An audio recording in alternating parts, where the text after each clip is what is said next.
Nesse último bloco, nós costumamos fazer a chamada ping-pong, isto é, pergunta curta, resposta também.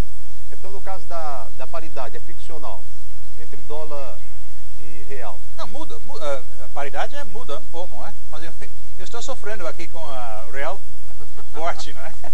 Infelizmente. O que o senhor acha da política de juros altos imposta aos países periféricos como o Brasil pelos países desenvolvidos? E a Vaz de Paula foi quem fez a indagação. Não, é perigoso, porque pode atrair o dinheiro quente, né? Que faz sair rapidamente. Fala-se muito e agora fala-se muito pouco de um personagem que marcou a política brasileira na ditadura militar, Golbery do Couto e Silva. Qual a importância de Golbery do Couto e Silva para a abertura política brasileira? Jaime Alencar Furtado, Praia de Iracema. Golbery era um homem muito importante, especialmente em aliança com o Geisel, não é? Foi o Golbery que realmente manipulou o sistema partidário durante a década de 80. Os Estados Unidos tiveram algum tipo de participação no golpe de 64? A pergunta é do Marcos Coimbra, empresário aqui do Rodeó. Bom, não houve segredo dos Estados Unidos estava a favor dos golpistas, não é? Mas participação direta, eu duvido, não é? Houve uma frota que estava indo para o Brasil, mas não houve necessidade, não é? Houve envolvimento da CIA durante a campanha de 62. O Lincoln Gordon confessou isso. Gastaram pelo menos 10 milhões de dólares. E o senhor na época que morava aqui no Brasil, como é que o senhor pensava? Como é que o senhor via o país naquela época? Estudante, o senhor era estudante aqui na época, não é isso? Eu achava que era dramático, que é exatamente a questão, porque a esquerda existia, e todo um raciocínio diferente sobre a necessidade de tomada de consciência, aquela coisa toda, não é? Que é interessante, é uma outra maneira de pensar sobre. Hoje saiu no jornal uma história sobre o Centro de Cultura Popular. Uma coisa muito romântica, não é? Você está voltando agora. Mas eu acho que na época, eu acho fascinante, não é? A colisão das ideologias, não é? Se o senhor fosse um estudante brasileiro, teria... sem dúvida. Sem dúvida. Jogar pedras no Citibank, sem dúvida. Teria se organizado também teria se organizado também numa guerrilha, por exemplo? É possível, né? Eu acho. Mas o senhor com tanta raiva, né? Professor Skidmore, o senhor vê o surgimento de uma nova esquerda na América Latina? O senhor vê hoje o surgimento de uma nova esquerda na América Latina? O senhor tem acompanhado esse movimento na América Latina que envolve alguns políticos brasileiros, envolve alguns políticos peruanos, da Argentina, etc. Mas é um grupo muito sem expressão. Esse dos antineoliberais, esse você está falando disso aí? Envolve Ciro Gomes? Sim. É uma new left. Mas o senhor não acha que a América Latina hoje tem condições objetivas para que tenha uma esquerda? Tem os problemas. O problema não tem as ideias, né? É as lideranças. Quer dizer, o problema no Nordeste não sumiu, né? Houve um movimento aqui na década de 60 para mudar a estrutura do Nordeste.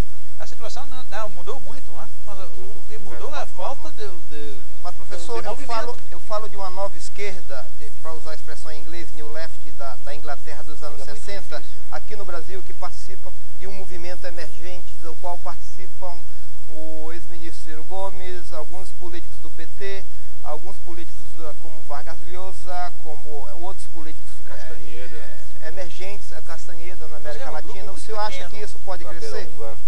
Pode, não é? Mas no momento é muito difícil, porque não tem a ideologia. Professor, o que é que se pode contrapor à ideologia neoliberal neste momento? Eu penso de quê? O que é que se pode contrapor à ideologia neoliberal? Pelo menos a ideia da necessidade da comunidade atender às necessidades sociais, não é? Que pode ser o Estado mínimo, mas o Estado muito ativo na educação, saúde, habitação, não é?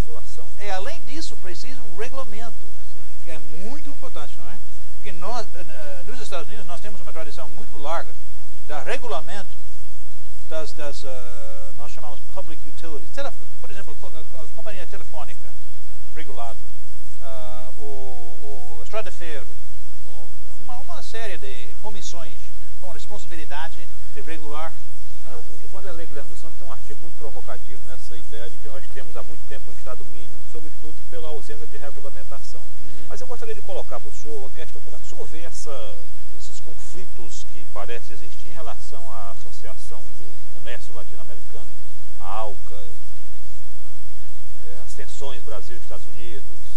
Eu acho que nada especial, porque cada país vai tentar defender os interesses do país. E o Brasil agora tem o Mercosul, tem orgulho no sucesso do Mercosul. E ao mesmo tempo o governo americano está tentando forçar a aplicação de um novo modelo na América Latina. E eu acho que sem pensar bem sobre as consequências disso.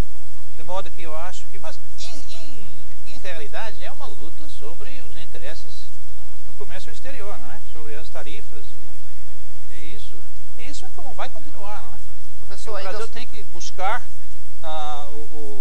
os negócios de mais benefício para o Brasil. Professor, ainda sobre essa ideia de nova esquerda, nos Estados Unidos existe um movimento de esquerda bastante curioso, não é um movimento de massa, mas é um movimento muito interessante como ponto de polêmica, que é o movimento que participa o Noam Chomsky, que esteve inclusive no Brasil. E no Brasil nós carecemos, tanto na academia quanto em setores partidários progressistas, de um movimento nessa linha. O senhor acha que esse germe não está sendo plantado agora na América Latina? O Noam Chomsky não tinha a experiência de sofrer durante um regime militar e ser exilado, não é? Quer dizer, no Brasil você tem essa experiência, né? A gente foi expulso do país. Foi um choque, né? Choque grande, né?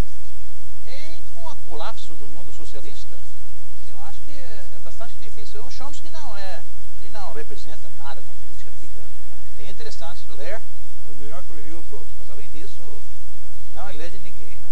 André Martins, ele é publicitário, faz indagação. O senhor acredita, a sua opinião sobre o mito da globalização? Mito, você está chamando de mito da globalização. Não, eu acho que globalização não é uma coisa nova, já é uma coisa velha. Nós temos, por exemplo, o Brasil é consequência de globalização.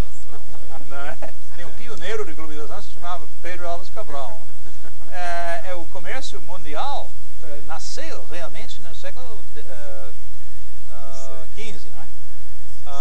Mas é uma intensidade agora que é o maior, é o comércio exterior que tem mais importância, não é? Mas o Brasil sempre vivia do comércio exterior. No século passado, o café, por exemplo, financiava todas as importações. Professor, qual a sua visão, me permita sair um pouco do Brasil, sobre Fidel Castro e Cuba hoje? O senhor acha que o Fidel está vivendo os últimos dias no sentido de que ele vai ter que abrir o mercado cubano aos Estados Unidos? Foi dito tantas vezes, né? Eu acho que Fidel é o político mais interessante do século XX na América Latina. É genial. É o talento maior que ele tem é irritar os Estados Unidos. Sabe realmente provocar, não é? E criar mais incidentes. E depois pode dizer que a razão do nossa depressão, miséria, tudo isso é os Estados Unidos, não é? Mas ele fez um vilão, né? Exatamente. Funciona muito bem, muito bem. E eu acho que o regime cubano sobreviveu muito bem ao colapso da União Soviética. Todo mundo estava dizendo que com o colapso a Cuba ia entrar em colapso também. Não é verdade. E não houve oposição muito grande, não houve protesto. Mas será que ele vai sobreviver ao fim de Fidel Castro? Isso duvido, né? Mas ele é eternal, viu? Sim, mas faça um prognóstico, professor. Eu gostaria de ouvir o seu prognóstico sobre essa correlação de forças entre Cuba, La Habana e Washington DC. Parece que pode continuar como está, né? Por tempo, muito tempo. E não interessa os Estados Unidos melhorar as relações, e não interessa a Cuba tampouco. Duas perguntas aqui que vieram agora. O Zé Maria, comerciário de Jacaré, o senhor não acha que o bloqueio econômico a Cuba pelos Estados Unidos é um crime contra o direito de sobrevivência de um povo? Em certo sentido, porque estão cortando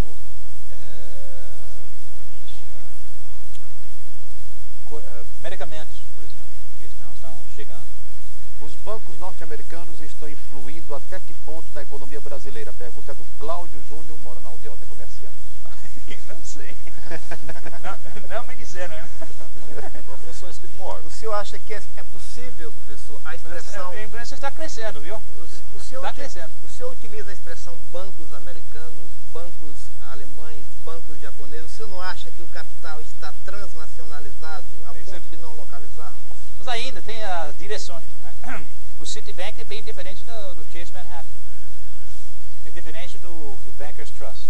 Ainda tem diferença. Quem controla o Chase Manhattan hoje? Os americanos ou os japoneses? Não, é um grupo que tem ações, não é? Acionistas. Também o Citibank. Professor, são acionistas, né? Não sei quem é o proprietário maior das ações. Saindo do sistema financeiro e voltando para a nossa política nacional, o que é que o senhor pensa do PT? Bom, o PT, todo mundo achava, todo mundo pelo menos entre os brasilianistas, tinha esperança que o PT seria um partido novo no Brasil, não é? Coerente, consistente, aquela coisa toda, não é? Mas é óbvio que não é tão fácil de construir um partido nacional, mas está crescendo. Com cada eleição para o Congresso, cresce a bancada petista, não é?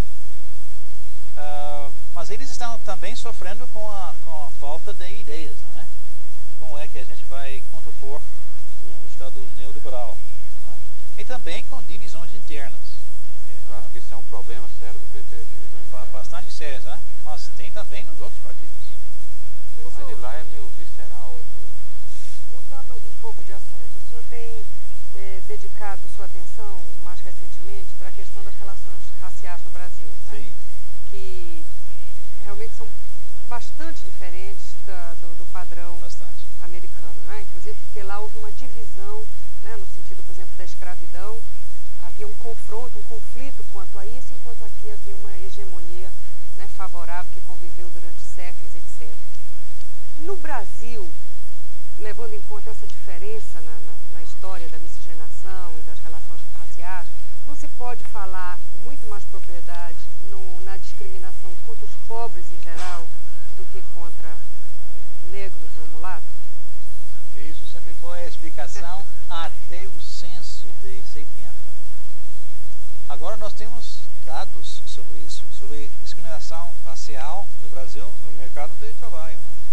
É claro, completamente claro que existe uma discriminação sistemática contra os não brancos no mercado de trabalho no Brasil, né? E isso foi mostrado pelos demógrafos, pelos economistas, de modo que tem um problema.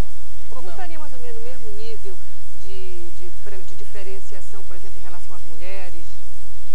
Mulher recebe menos, mas homem branco, homem não branco, com a mesma educação, tudo mesmo. Professor, mas não branco recebe menos. Falar de homem não branco no Brasil não é... Faz parte de um conjunto de diferenciações que agora, inclusive, tem uma moça que está reclamando na justiça. Não tem outra explicação que não é a raça.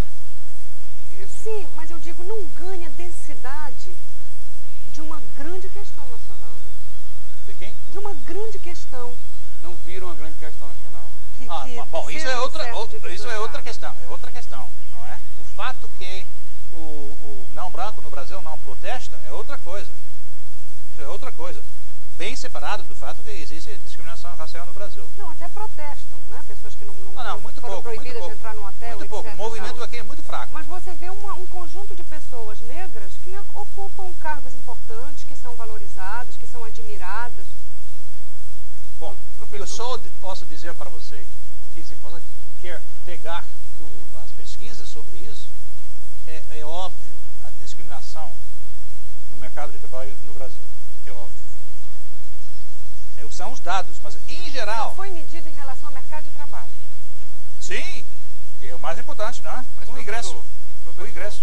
O senhor usou o termo discriminação contra não brancos. Isso não é surrealismo, não, no Brasil? Falar de não branco, uma raça, uma população absolutamente miscigenada, misturada. Bom, quem é que é não branco no Brasil? Quem é que é branco? Quem é que é não branco? Eu deixo você falar com os demógrafos brasileiros.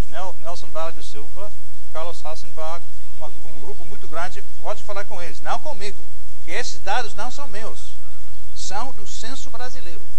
Você tem que estudar o censo brasileiro para saber. Foi muito controversial aquela coisa, mulato e negro, a diferença entre mulato e negro, o censo é muito pequeno em termos dos benefícios, do ingresso. Mas isso aqui é uma questão para vocês ler os cientistas sociais brasileiros. Professor, o senhor como brasilianista... Não estou inventando. O senhor como brasilianista, o Brasil está indo para onde? Primeiro mundo. Professor Skidmore. Faz muitos anos que ele está indo para lá, né? O Steven Zweig escreveu um livro no século XVIII, Pago pelo Getúlio Vargas, cujo título era Brasil, país do futuro.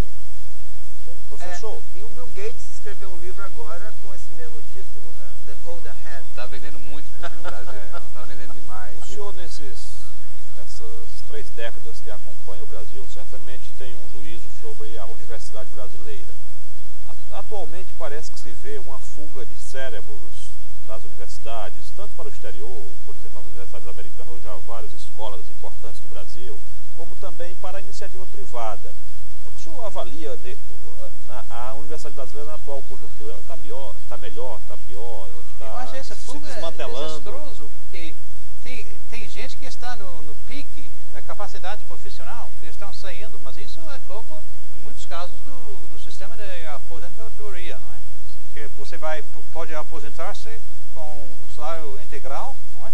E eles estão pensando em sair e aposentar-se antes de ser demitido, e depois são contratados, não é? Para fazer a mesma coisa. Mas eu acho que a universidade brasileira precisa de uma reorganização bastante grande. Eu vou dizer mais uma coisa que você não vai gostar. O que precisa na universidade brasileira é o rico paga. A universidade pública no Brasil, eu acho que é um escândalo. E o rico não precisa pagar. O pobre tem que pagar porque ele não tem preparação para entrar, não tem formação para entrar na Universidade Federal. Ele tem que pagar para uma universidade ruim, às vezes. Exatamente. Não é? E o rico que tem Mercedes ou não sei o que, Alfa Romeo, ele pode chegar lá e não pagar nada. São dos maiores pecados da esquerda brasileira. Eu acho.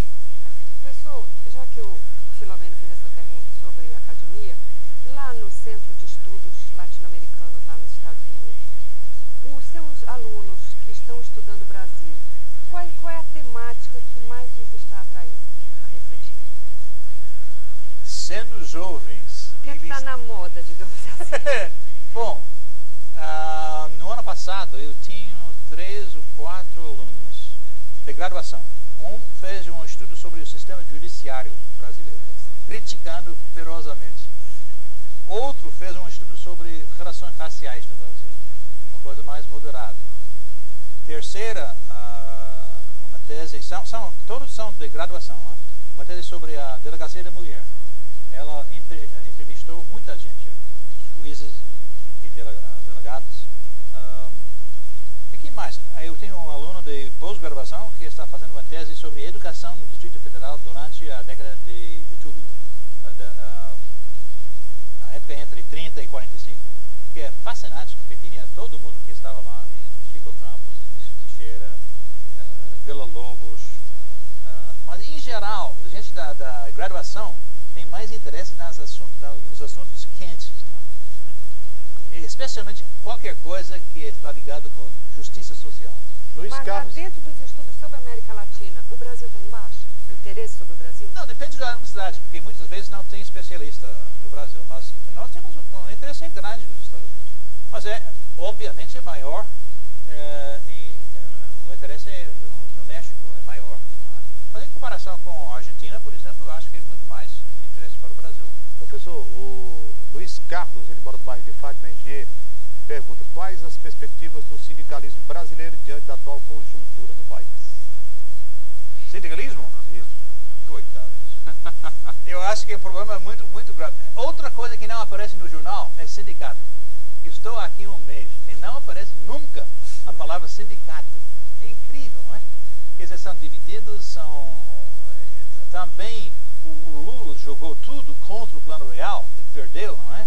E saiu bem o Plano Real, aumentou a cesta básica, melhorou a vida para a gente aqui embaixo, de modo que parece que o sindicato, no momento, não é, nós chamamos um player, um jogador importante na vida econômica e social. Professor, o governo federal, ele tem quase que como uma estratégia deliberada, né, tentado quebrar a espinha dorsal do sindicalismo brasileiro. Que não é difícil, né? Confronto, o que não é difícil, realmente. Sim, mas em determinados confrontos ele foi muito firme em não negociar. No caso da greve dos petroleiros. Exatamente. Isso foi, simbolicamente, eu acho essencial. Professor, o candidato potencial do Fernando Henrique, a sucessão do Fernando Henrique, obviamente que é o Fernando Henrique.